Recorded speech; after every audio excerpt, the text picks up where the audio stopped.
Hola, muy buenas tardes para todos. En esta mesa del foro, Derecho de las Personas Mayores, a vivir con una vida independiente, yo, María Reina Guillén, musicoterapeuta y miembro de la SAL, quiero presentarles a mis compañeros para esta importante charla. Por favor, Alejandro. Gracias, Mara. Mi nombre es Alejandro Smegron, soy kinesiólogo, vicepresidente de la Sociedad Argentina de Neurología y Pediatría, jefe de rehabilitación del hogar de Don Marrón y gerontólogo. Gracias por escuchar, estar acá y participar de este foro. Por favor, Isolina. Gracias, Mara. Soy Isolina Dabove, investigadora principal del CONICET en la Universidad de Buenos Aires y me especializo en Derecho de la Vejez y Filosofía del Derecho. Muchísimas gracias por este espacio en este foro mundial de derechos humanos que también tiene un espacio para las personas mayores. Muchas gracias. Adelante, por favor. Bueno, gracias, Mara. Buenas tardes a todos y a todas. Mi nombre es Edgardo Di Virgilio, soy licenciado en gerontología, soy especialista en gerontología comunitaria e institucional y formo parte del equipo del área académica del hogar de Don Marrón. Bien, Isolina, ¿podrías introducirnos, por favor, a este tema del derecho de las personas mayores? Sí, bueno, afortunadamente vivimos una época histórica en la cual hemos obtenido algunos reconocimientos institucionales muy importantes sobre los derechos de las personas mayores. Recordemos que a nivel mundial, la primera vez que se habla sobre la necesidad de reconocer derechos para las personas mayores fue en el año 1948, desde aquí, desde la Argentina, cuando se proclamaron el famoso decálogo de los derechos de la ancianidad, lo cual permitió que luego Argentina fuera el primer país en el mundo en reclamar por una convención universal. Bueno, desde 1948 a la actualidad han pasado muchas cosas, pero lo más positivo, lo beneficioso ha sido que, por un lado, los derechos hoy cuentan con una convención interamericana de derechos de las personas mayores, ese es el nombre oficial, que ha sido ratificada por Argentina y hoy tiene jerarquía constitucional. Y ese es el documento más fuerte, digamos la ley más fuerte, en la cual se reconocen los derechos de las personas en esta etapa de la vida. Luego, a nivel universal, las Naciones Unidas está actualmente debatiendo en torno a la posibilidad de elaborar una convención universal, tal cual lo pidió Argentina en 1948. Fíjense todo el tiempo que pasó.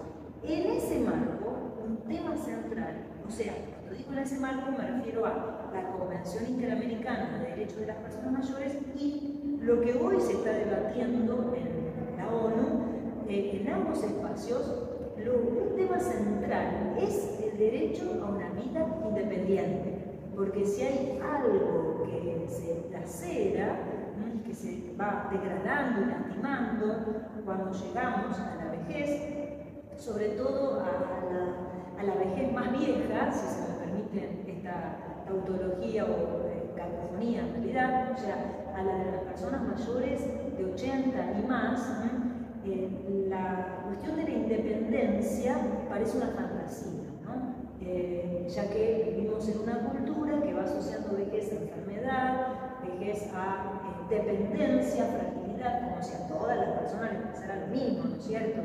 Y por otro lado, se genera algo así como, diría Robert Merton, una especie de profecía autocumplida. Entonces, como pensamos que a esa edad todos vamos a llegar, digamos, muy frágiles, independientes de los demás, entonces pensar en la independencia parece realmente algo loco, ¿no? Sin embargo, la buena noticia es que desde los años 40, como les decía, hasta hoy, 2023, hemos avanzado muchísimo en la comprensión de este fenómeno desde múltiples aspectos y hoy tenemos suficiente información científica, evidencia empírica, pero también el registro de la vida cotidiana de muchas personas, varones, mujeres, no importa, de cualquier diversidad cultural, sexual, etcétera, que nos muestran que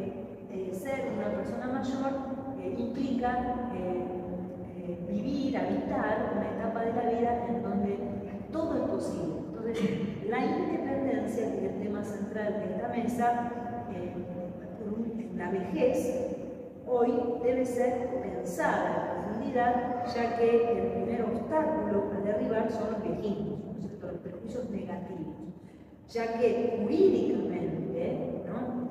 Tenemos importantísimas herramientas que amplían, que refuerzan el reconocimiento de este derecho como un elemento central de nuestra dignidad. Y cierro con esto.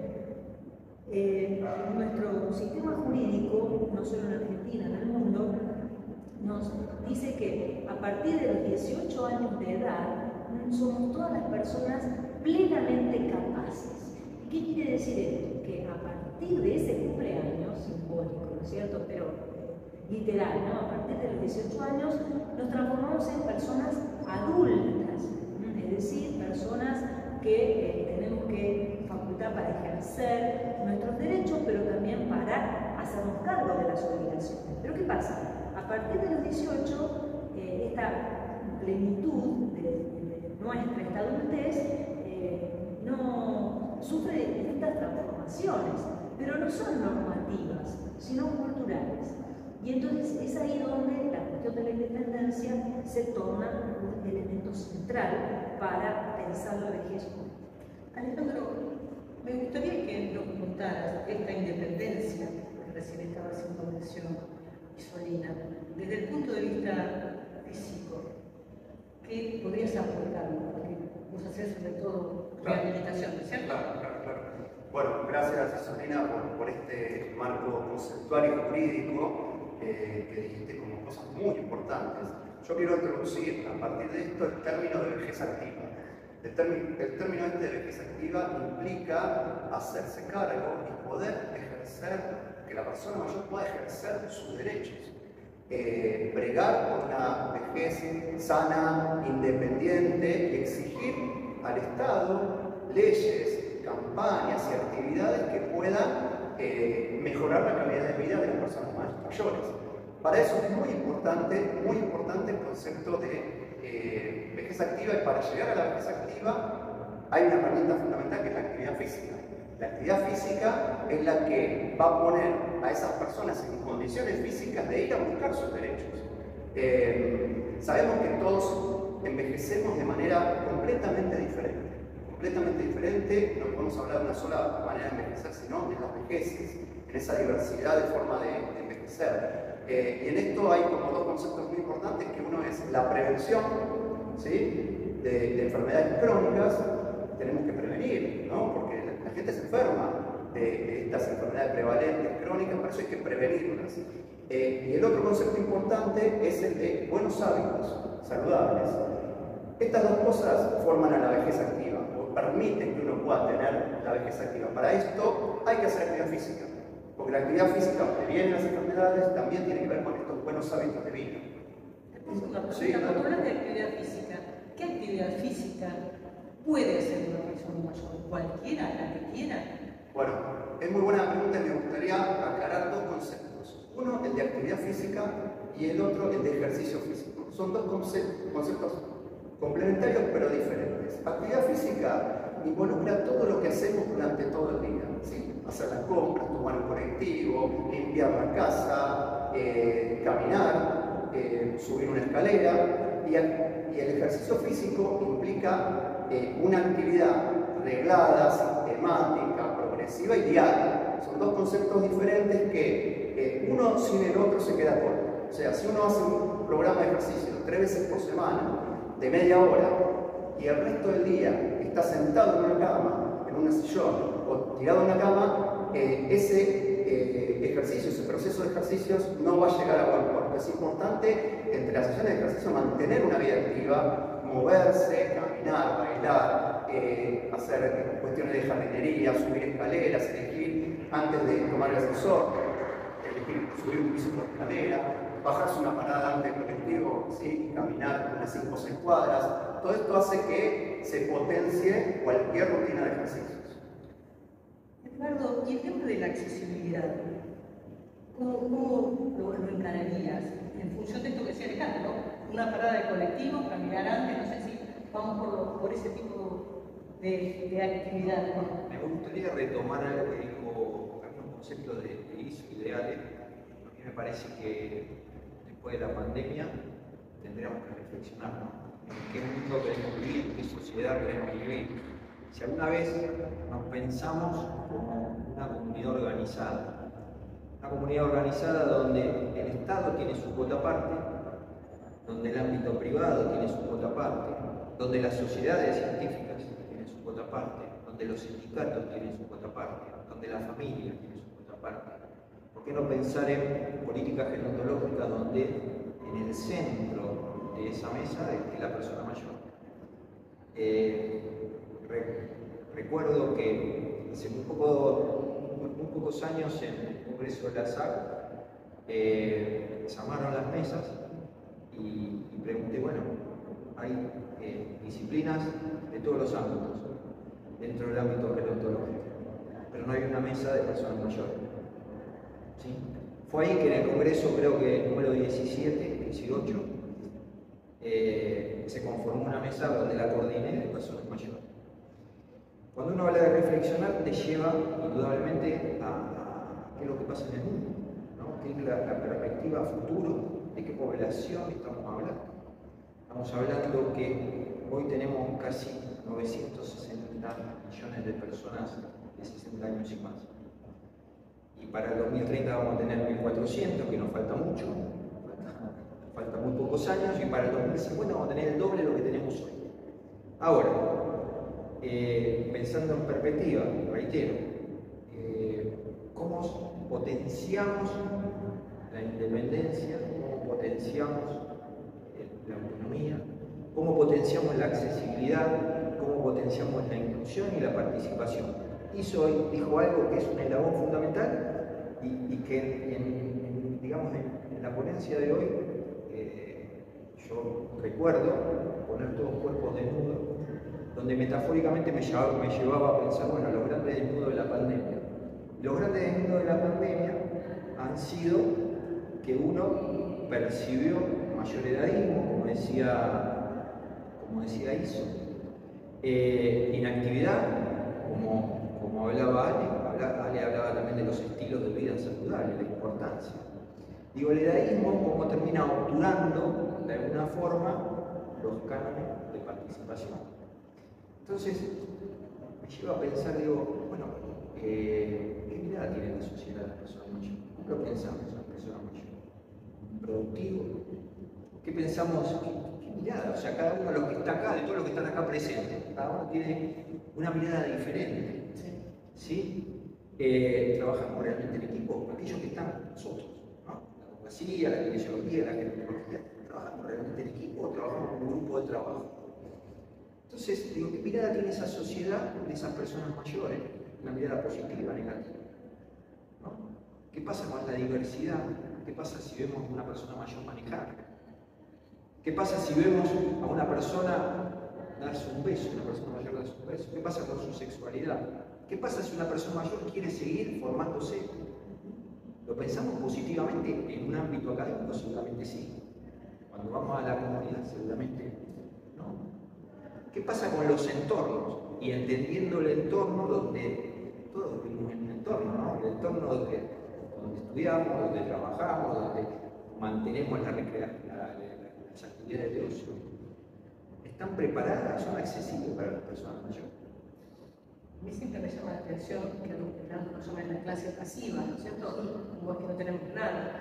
Y quería poner otro tema de discusión, y es, si antes decimos hasta cuándo en la actividad física, y yo hasta cuándo tengo el derecho independiente de decidir sobre lo que yo quiero, hasta y se lo traslado a todo, ¿no? Sí, es una excelente pregunta también.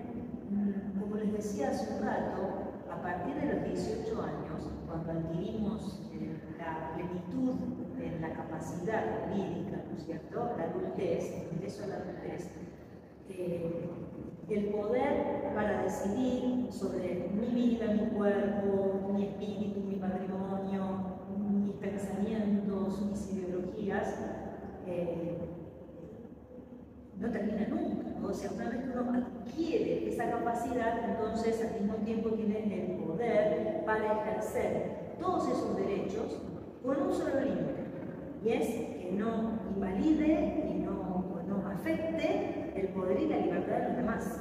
Por ejemplo, si yo por ejemplo, el caso de manejar, ese es un tema muy delicado, porque si bien, bueno, en general las leyes del tránsito, ¿no es cierto?, establecen un tope de edad para otorgar el carnet de conducir en las condiciones generales de adquisición, por ejemplo, cada 5 años, ¿no?, que ese suele ser un plazo. Entonces uno adquiere el carnet de conducir y después puede usarlo 5 años, pero a partir de los 65 años en la Argentina, todos los años hay que revalidar. Entonces, ¿qué hay detrás de ese cambio en el criterio? Bueno, una mirada que asocia vejez con declive físico, con, digamos, fragilización de los reflejos, o sea, con enfermedad, ¿no es cierto? Y entonces, el Estado, a partir de ese criterio, y también por una cuestión de responsabilidad colectiva, ¿no?, dice, bueno, yo le puedo seguir otorgando el carnet, pero vamos a controlarlo, porque lo que se pone en juego en el ejercicio de ese, que es mi derecho a manejar, termina cuando empieza el derecho del otro a no ser pisado, no ser claro, no ser por delante. Entonces, hay derechos y derechos, ¿no es cierto? La independencia, y ya les digo una palabra, la independencia es un concepto sumamente complejo y sumamente rico, y sus aristas no están del todo delimitadas, ¿no es cierto? Porque para que hablemos de independencia en el sentido fuerte y vigoroso, tendríamos que ser casi dioses, si se me permite, ¿no? Tendríamos que ser fuertes en la salud, en lo cognitivo, en lo patrimonial, en el acceso a recursos. Tendríamos que vivir en una comunidad, en un entorno, como decía Edgardo, que es accesible, que nos facilite, ¿no?, todo mi desarrollo. Pero eso no existe. Lo que en la vida concreta nos sucede es que tenemos independencias relativas. Para empezar, reitero, porque mi derecho termina cuando empieza el derecho de los demás. Este es un adagio, un principio del derecho antiquísimo, ¿no?, pero que lamentablemente en nuestro país, en general, en el mundo, en la posmodernidad, no parece, digamos, fuertemente respaldado, ¿no? Se fue vaciando, pero esto es claro. Entonces, la independencia se construye en un marco de relaciones con otros, interpersonal. Mi independencia es el resultado de esta relación compleja y, digamos, es lo que queda, aquel espacio de mi autodominio, ¿no?, de mi autonomía, que puedo manejar en la medida que no afecte a los demás. Entonces, eso es lo que el derecho trata de regular. Lo más preciado para lo jurídico en cuanto a la independencia es, por ejemplo, lo que se denomina los derechos personalísimos. Por ejemplo, yo tengo derecho, mi independencia empieza con el respeto de mi propio nombre y apellido. Entonces, que me digan abuelita por la calle, cuando no es mi nieta o mi nieto, y la verdad, no, permítame que lo diga así, porque hay una falta de respeto al primer elemento que hace mi vida independiente, que es mi nombre y mi apellido, mi lugar en el mundo, otro elemento, mi capacidad jurídica, que si no hay un juez que me dice, no, vos no podés hacer tal cosa, si no es con ayuda, bueno, nadie más me puede delimitar, porque como dije, de los 18 años somos la menores. Como eso, muchas otras cosas, por ejemplo, el derecho a la intimidad. ¿Por qué se meten en mi habitación?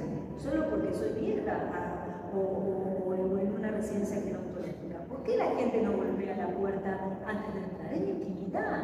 ¿Por qué me revisan el celular? Es mi intimidad. No es aquello que hace a lo más privado, sin que esto afecte a lo demás. Y como es el buen nombre, no quiero dejar de mencionar, el derecho al honor, al buen nombre. Entonces, ¿qué significa? Que podemos oponernos, por ejemplo, a todas aquellas afirmaciones o comentarios o comidillas que digan, y no, ya está vieja, esta persona está acá, ¿no? Bueno, eso ataca mi honorabilidad y todo eso hace mi independencia. Fíjate cuántas Mucho. Alejandro, ¿y vos Sí, no, súper completo y es súper interesante el tema, apasionante diría yo. Pero tomo esta pregunta que hacías vos, Mara, de hasta cuándo, y claramente hasta el final de los días, y aprovecho eso para introducir un concepto que es el de cuidar con riesgo. Cuidar con riesgo, porque está bien, estamos hablando de las personas mayores, bueno, Isabela dijo muy mayores en un momento, pero creo que nos estamos imaginando por ahí en esta parte de la charla hasta ahora, personas mayores con vida relativamente activa, que por ahí tienen alguna consideración de seguridad, que perdieron un poco de fuerza o que necesitan ayuda mancha para poder acceder a sus derechos. Y hasta ahí es fácil pensarlo y todo bien, pero en este momento por ahí vamos a introducir, a partir de la pregunta de Mara, este concepto de cuidar con riesgo a personas muy deterioradas, esas personas que muchas veces se olvidan todos y que son las más fáciles de vulnerar sus derechos, ¿no? Personas que están con una demencia avanzada, que están en estado de una disfuncionalidad o una postración absoluta en silla de ruedas o en cama y son sujetados, son atados a la silla de ruedas. No quiero perder esta oportunidad para que tomemos conciencia de esto, es una excelente oportunidad para hacer valer los derechos de estas personas también. No podemos sujetar a la silla a alguien porque tenemos miedo de que se caiga. Esa persona tiene derecho a estar libre y más aún si la persona está diciendo, obviamente, no quiero esto de la manera que nos diga, agitándose, lo vemos incómodo, lo vemos triste. Nosotros no podemos hacer eso, ¿sí? Por eso digo, cuidar con cierto nivel de riesgo es cuidar mejor también. Aprovecho también para decir que hay un grupo en Argentina que se llama Desatar Argentina, que hace años que está trabajando, que estamos trabajando en todo lo que es la concientización de lo que es cuidar de otra manera en instituciones de larga estadía y no recurrir a esos elementos de restricción física que lo único que hacen es lo que hablamos al principio, quitarle funcionalidad, la que tenga, la mínima que tenga a una persona. Porque una persona atada pierde todo, pierde su identidad, pierde la dignidad, pierde la identidad. Así que cuidemos con riesgo, creo que también como padres o como hijos siempre tenemos que asumir un riesgo, porque nosotros cuando nuestros hijos salen a la calle, cuando nosotros mismos salimos a la calle, que tiene que ver con la calidad de vida, que tiene que ver con trabajar, tiene que ver con tener amistades, hacer actividades, asumimos un riesgo. Entonces, ¿por qué pensar que si estamos a cargo de una persona mayor en una institución, tenemos que no podemos cuidar de esa manera, asumiendo cierto nivel de riesgo? Así que quería dejar ese concepto. Edgardo. Yo sigo retomando cuestiones que hizo y que hablan Ale. Me parece que está bueno este foro como para profundizar, para debatir acerca de los retos y desafíos. Me parece que debemos construir una sociedad más coherente entre lo que decimos y hacemos. ¿Sí? Porque uno cuando va a los otros ámbitos escuchan recetas mágicas y las recetas mágicas para mí no existen. Uno las debe moldear acorde a esa persona, a ese adulto mayor. Pues hoy se habla de la atención centrada de la persona, ¿no? Para mí un valor indescriptible es la historia de vida. La historia de vida no es un simple documento escrito, ¿no? Profundizar y conocer. Me parece que de las cosas que han dicho tanto Ale como Iso, hay un concepto que va de la mano, que tiene que ver con el envejecimiento saludable, y el envejecimiento saludable tiene que ver con el curso de vida de cada uno, pero también tiene que ver con la capacidad funcional, y esa capacidad funcional tiene que ver con aquellas cuestiones que son importantes para esa persona mayor. Entonces, si tomamos un concepto de envejecimiento como algo dinámico, que el envejecimiento y envejecer hoy, envejecer hoy, no es lo mismo que hace 40 años atrás, que tenemos que correr esos roles preestablecidos, ¿no? Que a determinada edad tenés que estudiar, a determinada edad tenés que trabajar, a determinada edad tenés que hacer determinada actividad física. ¿Dónde está escrito eso? Pero necesitamos indudablemente trabajar con una sinergia, pero con una sinergia cumplible, ¿no? Cuesta tanto, yo recuerdo también que una vez intentamos armar armar una mesa de trabajo con representantes de transporte, social, del campo de la salud, bueno, múltiples disciplinas. Y recuerdo que me llamó la atención porque transporte, en lugar de mandar a alguien con poder de decisión, mandó una abogada. Con perdón de la abogada que empezó. Pero me llamó la atención. Digo, en lugar de escuchar, si vengo a trabajar, es como que. ¿Entendés? Entonces digo, bueno, claro. Con lo cual, todo lo que está escrito, que hay muchísimo, tratemos en la medida de lo posible ponerlo en práctica. Ese es el único camino para construir la famosa frase una sociedad para todas las edades. Yo quiero agregar algo a lo que vos decís, que es muy importante también, de lo práctico, ¿no? Del orden de lo práctico. Por suerte, en la Argentina, y también con el apoyo de la Convención de Derechos de las Personas Mayores, ya comentamos que tiene jerarquía constitucional, hoy en día cualquier persona a partir de los 18 años, ¿sabe lo que podemos hacer? Es redactar, poner por escrito nuestras pautas, nuestras directivas, hacer cumplidas el día en que yo no pueda expresarme por mí misma. Y además podemos designar a una persona para que las concrete, para que las haga cumplir. No, perdón, ¿tiene que ser algún escribano o simplemente un hológrafo? También buena pregunta. Por empezar, esto se llama actos de autoprotección, que contienen dos elementos: directivas anticipadas, que no son solo médicas, y un apoderado. También se suele llamar poder preventivo. Son poderes que otorgan previsión, previendo, no sé, viendo por anticipado que voy a tener alguna dificultad para poder seguir ejerciendo con mis humanos derechos. Entonces, ¿qué pasa? Con ese documento, de alguna manera, mi espíritu se tranquiliza en relación a lo que es más constitutivo de mi autonomía y independencia, porque el día de mañana, cuando yo no pueda hacer las cosas por mí misma, no puedo expresarme, entonces estoy tranquila de que va a haber alguien que lo va a hacer por mí. Este tipo de documentos, de instrumentos, se pueden hacer por escritura pública, pero hay que aclarar que todos los colegios de escribanos del país ofrecen este servicio de manera gratuita para aquella persona que manifiesta no tener bienes. O sea, el problema económico no es. Y o bien las tarifas son bajas, ¿no es cierto? Entonces tampoco van a tener dificultades, no es lo mismo que hacer un testamento cuando uno se muere, es diferente.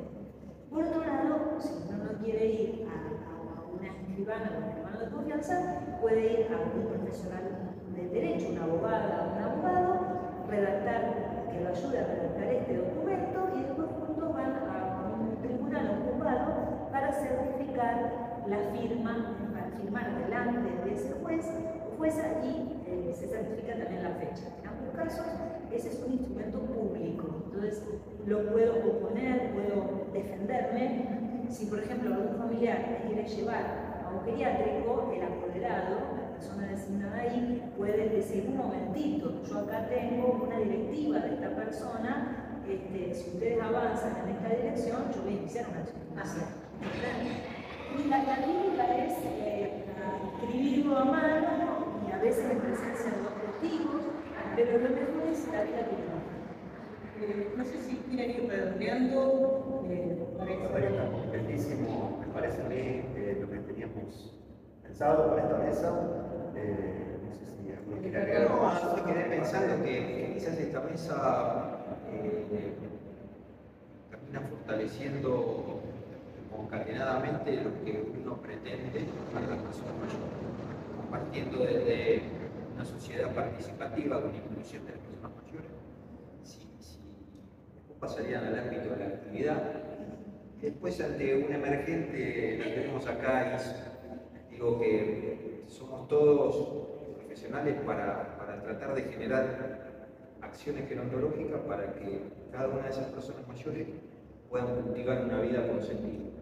Si ustedes Sí, solo como cierre, me gustaría decir que hemos transitado un largo camino, algunos frutos hemos logrado, como este tratado y la jerarquía constitucional. Sin embargo, es necesario muchísimo más avanzar en la difusión, en la capacitación, en todos los niveles. Y en ese sentido hay varios proyectos de ley en el Congreso Nacional para implementar una ley que obligue a todas las instancias públicas, pero también a los organismos educativos, a enseñar los derechos de las personas mayores y trabajar para erradicar los viejitos. Ojalá que esto sea la realidad y bueno, que este foro sirva para hacer avanzar ese proceso saludable, que nos pase bien a todas y a todos. Yo no sé si ustedes piensan igual que en mi postura, pero me gustaría darle un cierre con alguna frase de Frank. Dale. ¿Cómo lo ven? Me encanta. Viktor Frankl, para los que no lo recuerdan, es un psiquiatra austríaco que estuvo en un campo de concentración. Su primer libro lo tenía por aquí, es El hombre en busca de sentido, pero la frase con la que quiero terminar es una que está en otro de sus libros, El hombre del Oriente, que dice: el mundo va mal, irá mucho peor si cada uno no hace lo que puede. Muchas gracias a todos los que Gracias. Muchas gracias a todos.